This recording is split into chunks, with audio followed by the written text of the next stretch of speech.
konsep modern itu sudah menjadi perhatian kota-kota di ASEAN gitu kan.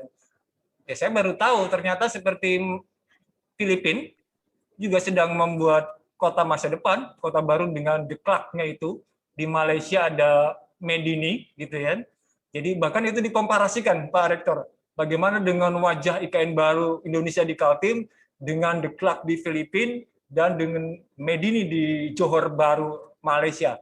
Kalau Pak Rektor nih dari sisi engineering gitu kan kait dengan rekayasa konstruksi di IKN, bagaimana nih Pak Rektor memotret pra-desain lah paling enggak, karena kan masih pra-desain ya. Oke, jadi pertanyaan yang sangat bagus. Jadi ini sekedar informasi. Sebelum saya jadi rektor UNIBA, saya sudah keliling ke 15 negara. Dan salah satu yang saya lakukan adalah melihat kondisi ibu kota negara itu. Ya, misalnya Jepang, Filipina, Australia, misalnya di Perth, misalnya kemudian di Prancis, di Jepang. Dan salah satu yang berkesan kemudian Vietnam juga sebagai mungkin yang bisa kita jadikan benchmark untuk Indonesia. Dan salah satu kesan yang saya tangkap bahwa saya mengimpikan, gitu ya, saya mengimpikan ibu kota kita itu seperti misalnya Jepang, ya, seperti Jepang yang misalnya setidaknya macet bisa dikurai dengan baik karena sistem transportasi Ada massal. kota khusus Pak Rektor kalau di Jepang yang bisa dijadikan model atau referensi? Kenapa? Kalau di Jepang, kota apa yang bisa dijadikan model? Yokohama. Saya kebetulan pernah di Yokohama dalam kaitan pelatihan Total Quality Management. Ya, jadi di sana itu yang saya tangkap dan berkesan pertama memang kedisiplinan masyarakatnya. Jadi ketika saya misalnya berjalan kaki mau nyebrang dan ada mobil mau lewat itu dia berhenti. Ketika saya akan melakukan kunjungan ke suatu tempat misalnya mau rapat itu saya pastikan jamnya on time. Ya. Dan apa kesan yang saya dapatkan di situ karena dia punya transportasi massal. Jadi transportasi massal sama misalnya kalau kita ke Singapura.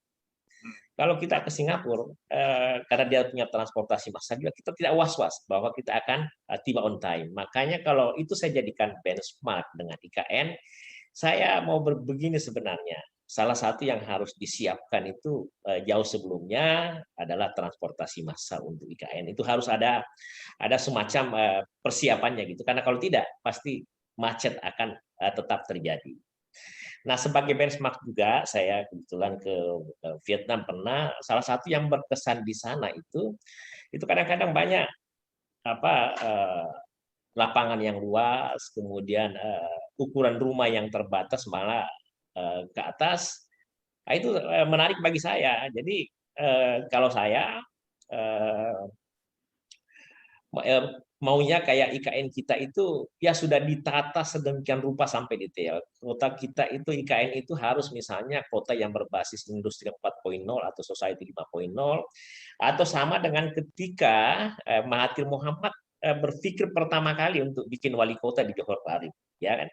Dia berpikir saat itu bahwa harus ada kota modern. Kalau misalnya selama ini lampunya pakai kabel, ini tidak pakai kabel itu suatu yang visioner. Saya juga ingin diterapkan seperti itu di IKN.